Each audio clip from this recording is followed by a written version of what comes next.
I'm recording every lie. I'm archiving every distortion. I am Ibrahim Traore, and today I'm pulling off your masks. Yes, you heard correctly.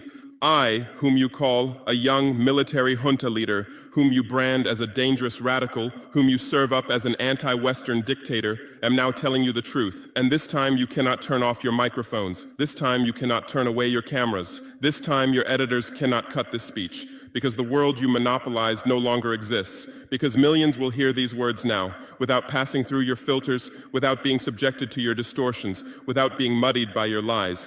I am 34 years old. Every day of my life, I grew up with your lies. As a child, I would watch Africa on television. Always the same images: children with flies, dry lands, weapons, death. This is Africa, they told us. This is what Africa is.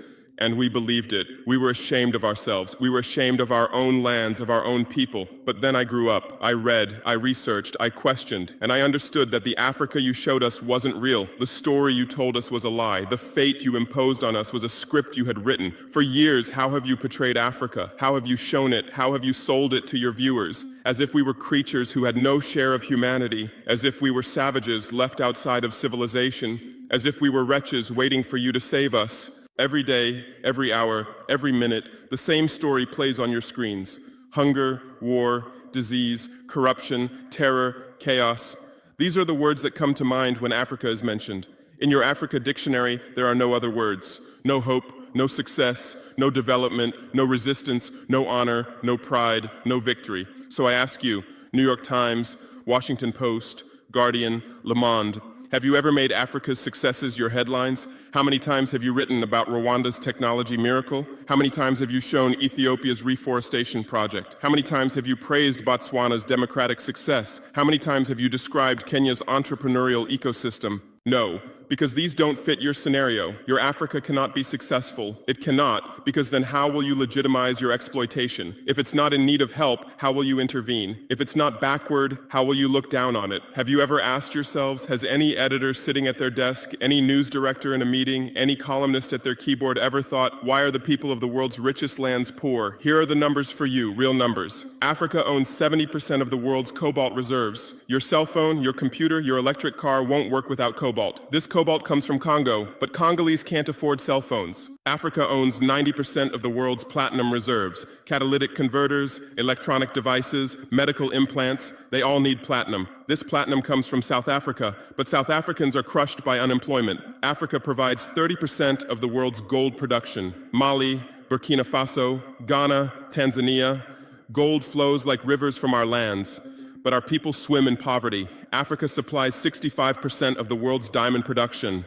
Botswana, Angola, Congo, Sierra Leone, billions of dollars worth of diamonds are extracted, but our miners live on $1 a day.